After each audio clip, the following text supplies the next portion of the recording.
With our Thursday panel of Nationals MP Barnaby Joyce and the Greens Senator Sarah Hanson-Young. A very good morning to you both. Barnaby, I'll start with you. Good morning. Mick Ryan, he was just on the program and he said a moment ago that there has been a major breakdown in communication here between the Chief of Defence and the Prime Minister, which ain't at all good for our national security.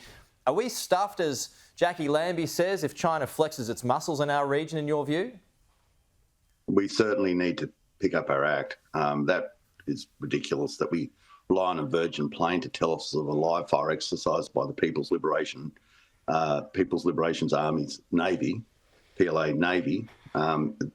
We have got to realise in this nation we've got to become as strong as possible, as quickly as possible, and that's just not in defence. That's across the board, and it's a stark warning to people in Sydney, on the east coast.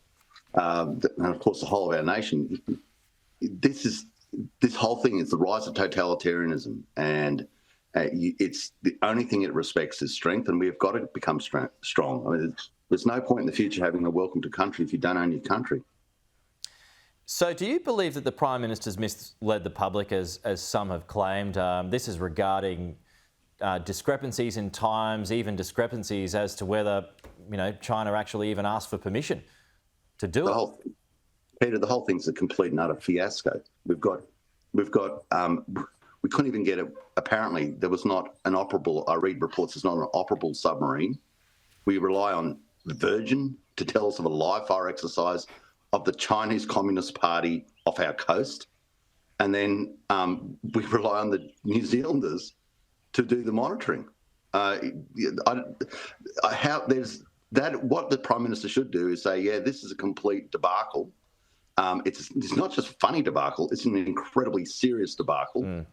And the number one job is to keep our nation safe, and that showed that in circumstances such as these, they're completely and utterly unprepared and incapable. Sarah, to you, the Greens have what's claimed to be a peace-based foreign policy agenda. Does this and recent events in the South China Sea not prove that China would be licking its lips at your vision? Well, this whole revelation has come out because of Green Senator David Shoebridge's incredible good work in the Senate Estimates Committee over the last couple of days. It was David Shoebridge's questioning of the defence officials that brought this to light. And I've just been in contact with him this morning, and he's making it very clear that this is not the type of activity of a friend. Friends don't just kind of show up in your backyard and behave like this. They knock on the front door and they let you know they're around. I think we need to do much more to work with our regional partners in this situation. A big problem for Australia is our lockstep with the US, now at the helm of Donald Trump. We need a much more independent response, and we need to be working with our neighbours in the region. Don't we need the US now? I mean, isn't China being here proving that we need help because we can't do it on our own? Absolutely. Well, I think a big problem that we have with what's going on is that we are, under AUKUS, in lockstep now with the US games with China, rather than being able to see this through the best interests of Australia and our neighbours. So yes, we've got to be cooperative with others, but just blindly following Donald Trump is not making Australia safer. In fact, it's putting a target on our back. Okay, that is completely and utterly wrong. Look, the Philippines are not in AUKUS, and they obviously have been losing territory to the incursion of China, then the domination of China, then the encampment of China for military bases in what was once international and the waters, and then they also have claims on Filipino ground, and also in Indonesia, and also in Japan. None of those countries are in AUKUS, so it hasn't helped them not being in AUKUS one little bit. And if we don't have the United States of America, then, to be quite frank, what have we got? And we are playing dice with our nation if we think that this frankly, is not Barnaby, if you want to hook yourself, and your idea, if you want to hook yourself to someone who believes just wait, Sarah, just wait for Barnaby. That's up to you. Sarah, just wait for Barnaby to finish his point, and then we'll come to you for your reaction. when I say you've got to become as powerful as possible, as quickly as possible, that's everywhere. And you're not going to do it with intermittent power. You're not going to do it with a whole swag of regulations that sort of are the making of the Greens. There's got to be a ruthless approach, a really focused approach. Otherwise, you are playing dice with our nation.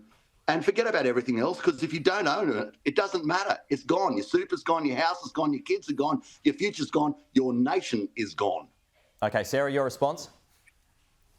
Look, I just think anyone who thinks that hooking our wagon to Donald Trump, a guy who parrots Russian propaganda and believes Putin's lies, delusional. Well, who do we hook our wagon to? Well, who's got the might to stand up to the Chinese? Well, look, we have to be smarter about this. We've got to be smarter about this, Barnaby. Tell me how. You know, if you want to follow Donald Trump and Putin, you know, be my guest. But yeah, but I like Australia to be a bit more independent. I think Barnaby's got a point there. Who is it going to be? Who do we rely on, Sarah, if it's not the United States?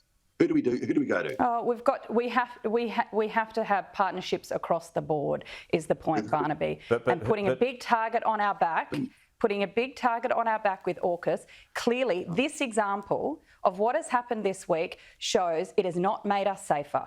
It certainly hasn't made us safer. But I think that's a good point that Barnaby's asking of you, Sarah. If we don't have the US with us, because again, back to a point earlier, we can't do it on our own. We need someone with serious military might that we don't have, and if not the US, then I think it's a reasonable question to ask who. It's about being able to be independent in this and not being in total lockstep. But if we're and independent, just doing we lose. No, it's about having an independent foreign policy and not doing everything that the US expects all of the time and just following along like the little brother. The rest of the region knows that Australia. The rest of the region knows that Australia is and sees Australia as an outpost of the US. Not concerned about their interests in the region. Not concerned about the extra tensions that this brings into the region because of China. I mean, if we care about our national interests, you wouldn't be hooking your wagon. Fully and handcuffing yourself to a bloke who believes Russian propaganda and parrots Putin's lies.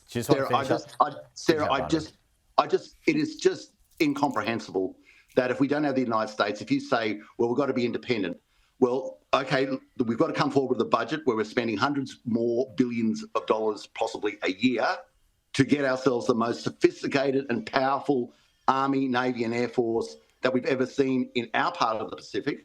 And even then, China won't care. China's got two choices. Can see Australia as a strong ally of the United States, so be a little bit careful, or see ourselves sitting down here as a lone duck. And I tell you what they did the other day. They showed Sydney, they showed Australia just how powerful they are. They probably had a nuclear submarine with them as well. And if we don't wake up to ourselves, if we don't have that epiphany, all your dreams will come true. We will lose the nation. All right, Barnaby, Sarah, good to chat. A good debate this morning. Thank you so much. We'll chat again soon.